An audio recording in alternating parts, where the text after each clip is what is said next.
Hi everyone, कैसे हैं आप सब। So this is day 38 of our UPSC CSC mains PYQ series and day 7 of ethics means PYQs. Today we are going to cover ethical dilemma. 3 questions have been asked from this topic since 2013. So let us start our today's discussion. Discussion start करने से पहले मेरी आप लोगों से request है कि अभी मेरा गला थोड़ा ख़राब हो रखा है, तो प्लीज़ बियर विद मी। तो स्टार्ट करते हैं हमारा डिस्कशन। एथिकल डिलेमा, तो इस पे जो क्वेश्चंस पूछे गए हैं वो 2018 में और 2021 में पूछे गए हैं। 2018 के जो क्वेश्चंस हैं कि in doing a good thing everything is permitted which is not prohibited expressly or by clear implications, examine the statement with suitable examples in the context of a public servant discharging his or her duties। कि जब भी आप कोई अच्छा काम करते हो तो हर चीज़ परमिट होती है जो कि एक्सप्रेसली प्रोहिबिटेड नहीं होती, या फिर क्लियर implications नहीं दे रखी कि आपको ये चीज़ नहीं करनी। आपको ये स्टेटमेंट एग्जामिन करनी है और सूटेबल एग्जांपल्स देने हैं in the context of public servant जो कि अपनी एक ड्यूटी डिस्चार्ज कर रहे हैं। दूसरा क्वेश्चन है कि प्रोसेस बताओ आप resolving ethical dilemma in public administration. Means यहाँ पे तो सिंपल क्वेश्चंस पूछ रखा है। थर्ड क्वेश्चन है कि बिसाइड डोमेन नॉलेज एक जो पब्लिक ऑफिशियल है उसको इनोवेटिवनेस और क्रिएटिविटी चाहिए हाई ऑर्डर की जब वो एथिकल डिलेमा रिजोल्व कर रहा है। इसको एक सूटेबल एग्जाम्पल के साथ बताओ। तो सबसे पहले हमें पहले दो जो क्वेश्चंस हैं उनको डिस्कस करते हैं कि एथिकल डिलेमा है क्या और कैसे अराइज होता है और कैसे हम उसको रिजोल्व कर सकते हैं। तो कोविड मैंने मतलब मेरा पैटर्न ये है कि मैं एग्जांपल से स्टार्ट करूँगी। तो मैंने एग्जांपल से स्टार्ट किया है कि कोविड-19 के टाइम पे बहुत सारे डॉक्टर्स को एथिकल डिलेमा फेस करना पड़ा था जब रिसोर्सेज बहुत कम थे उनके पास और पेशेंट्स बहुत ज़्यादा थे। और एथिकल डिलेमा की फिर मैंने डेफिनेशन दी है कि एक सिचुएशन है, कन्फ्लिक्ट है दो या दो से ज़्यादा मोरल वैल्यूज़ के बीच में जब एक वैल्यू को सेक्रीफाइस करना पड़े at the cost of the other. अब सिविल सर्विसेज के अंदर एथिकल डिलेमा कैसे अराइज हो सकता है। अब यहाँ पे ये वाला जो पैटर्न है बेसिकली ये मैंने, और आई थिंक सो ये वाला भी, ये जो क्वेश्चन का पैटर्न है ये मैंने कॉपी किया है। जो अन्या दास मैम है 2018 की टॉपर रही है वो, आई थिंक रैंक 60 या इतनी कुछ थी, उनके 105 मार्क्स थे। तो उनकी कॉपी से मैंने इनको कॉपी करने की कोशिश की है। तो उन्होंने क्या किया कि जो एथिकल डिलेमा सिविल सर्विसेज के अंदर उस वो कैसे अराइज हो सकता है, मीन्स किन चीज़ों के बीच में हो सकता है वो, मीन्स कौन सी ऐसी सिचुएशंस है जहाँ पे आपको लग सकता है कि यहाँ पे एथिकल डिलेमा हो सकता है। तो उन्होंने कैसे लिखा था कि ये लॉज और मोरालिटी के बीच में हो सकता है कि आपको लॉ फॉलो करना है या फिर मोरालिटी दिखानी है। दूसरा है कि आपको आपकी ड्यूटी और कॉन्सिक्वेंस के बीच में चूज करना है कि आपकी ड्यूटी है कि आप ऑर्डर्स जो है आपके सुपीरियर्स के, जैसे कि आपके सुपीरियर ने आपको ऑर्डर दिया है कि फायरिंग का तो आप फॉलो करो, या फिर दूसरी तरफ है इसके कॉन्सिक्वेंस की जो इनोसेंट लोग हैं उनकी डेथ हो जाएगी। थर्ड है कि आपको मीन्स या फिर एंड्स के बारे में सोचना है। मीन्स है कि आप पार्टिसिपेटिव मीन्स स्लो प्रोसेस लेके चल रहे हो नहीं, और फास्टर चाहिए आपको अगर काम, तो आप नॉन पार्टिसिपेटिव और डिस्क्रिमिनेटरी प्रोसेस चाहिए को फॉलो करोगे। लेकिन एंड्स जो है उसमें आपको ऑब्वियसली फास्टर डिसीजन मेकिंग चाहिए होगी, तो आपको इन दोनों के बीच में चूज़ करना पड़ेगा। फिर है कि आपको प्रोफेशनल और प्राइवेट लाइफ में चूज़ करना पड़ेगा। प्रोफेशनल मीन्स आपको आपके काम पे ज़्यादा फोकस करना पड़ेगा, डेडिकेशन दिखाना पड़ेगा। लेकिन वहीं अगर आप प्रोफेशनल लाइफ को ज़्यादा इंपॉर्टेंस देंगे तो आपकी जो प्राइवेट लाइफ है ऑब्वियसली वो हैम्पर होगी, क्योंकि लॉन्ग वर्किंग आवर जो होते हैं पुलिस के, तो इससे उनको अपनी जो फैमिली उसके साथ कम टाइम स्पेंड करने को मिलता है।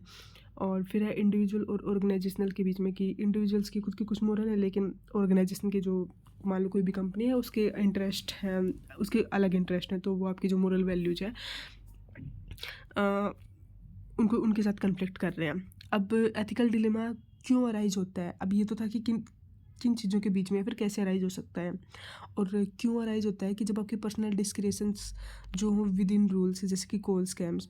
दूसरा है कि नेपोटिज्म हो, integrity versus accepting forced directions. Third है कि इन्फॉर्मेशन लीक हो जाए विदाउट अथॉरिटी। फोर्थ है कि अकाउंटेबिलिटी वर्सेस एफिशिएंसी, क्योंकि आपको फियर ऑफ पनिशमेंट है। फिफ्थ है कि पॉलिसी डिलेमा हो कि आपको इम्प्लीमेंट करनी है या नहीं करनी। सिक्स्थ है कि आप करप्शन को रिपोर्ट करोगे नहीं, क्योंकि आप बहुत सारे करप्ट कलीग्स जो है आप उनको देखते हो कि वो करप्ट तो है लेकिन वो साथ साथ सक्सेसफुल भी हैं। सेवन्थ है कि आप मान लो रिपोर्ट कर भी दो, लेकिन वो ये कि आपको रिवार्ड नहीं मिलेगा आपके इस मॉरल कंडक्ट के लिए। जैसे कि सत्येंद्र दुबे जो कि एक IES ऑफिसर थे, उन्होंने NHA जो national highway authority of India है, तो उसके अंदर करप्शन को लीक किया था, लेकिन इसका खामियाजा उनको ये भुगतना पड़ा कि उनका मर्डर कर दिया गया था करप्शन एक्सपोज करने पे। और 8th है कि कोड ऑफ कंडक्ट साइलेंस है ऐसे सभी इश्यूज़ पे। तो इस वजह से एथिकल डिलेमा अराइज होता है। अब प्रोसेस क्या है रिजोल्व करने का? तो जो हमारा कन्फ्लिक्ट ऑफ इंटरेस्ट को रिजोल्व करने का था कि कैसे आप उसको दूर कर सकते हो, वही मोस्टली यहीं पे मिलेगा कि आप कोड ऑफ एथिक्स करो जिसमें आप प्रिंसिपल्स को हाईलाइट करो। दूसरा है कि आप कम्युनिकेट करो और अवेयरनेस कैंपेन चलाओ जिसमें आप क्लियरली डिफाइन करो कि एथिकल डिलेमा है क्या। थर्ड है कि आप ट्रेनिंग और रीइंफोर्समेंट करो on how to avoid and manage ethical dilemma. Fourth है कि आप इनोवेटिवनेस और क्रिएटिविटी दिखाओ higher order information and application of policies. अब ये वाला जो पॉइंट है ये मैंने जो PYQ है कि डोमेन नॉलेज के अलावा जो एक पब्लिक ऑफिशियल है उसको इनोवेटिवनेस और क्रिएटिविटी चाहिए टू रिजोल्व एथिकल डिलेमा, तो ये पॉइंट मैंने यहाँ से बनाया है। तो इस तरीके से आप PYQs का यूज़ कर सकते हो।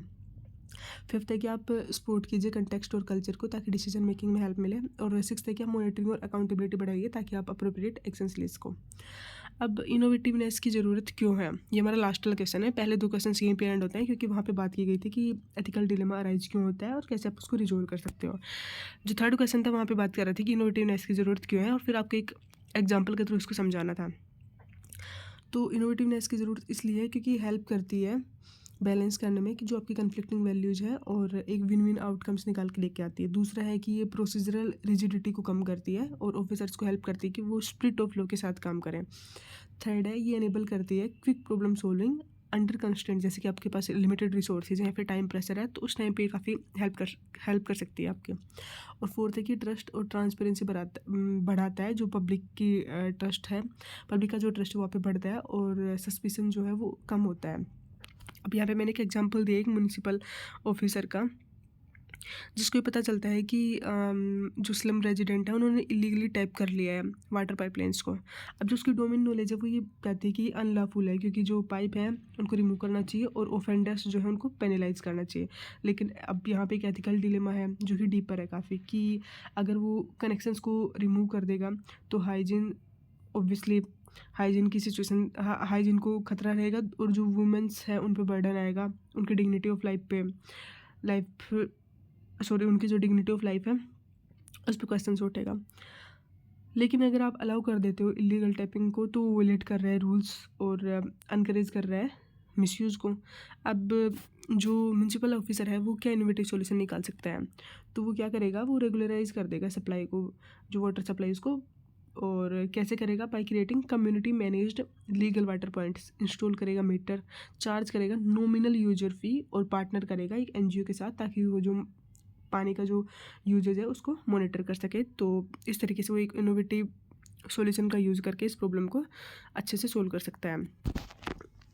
तो हमारा आज का डिस्कशन यहीं पे एंड होता है। आई होप कि आप सभी को ये सेशन पसंद आया होगा। अगर आप लोगों को कोई भी इनपुट देना है तो वो आप कमेंट बॉक्स में दे सकते हो, हम उसको नेक्स्ट वीडियो में डिस्कस कर लेंगे। Thank you so much.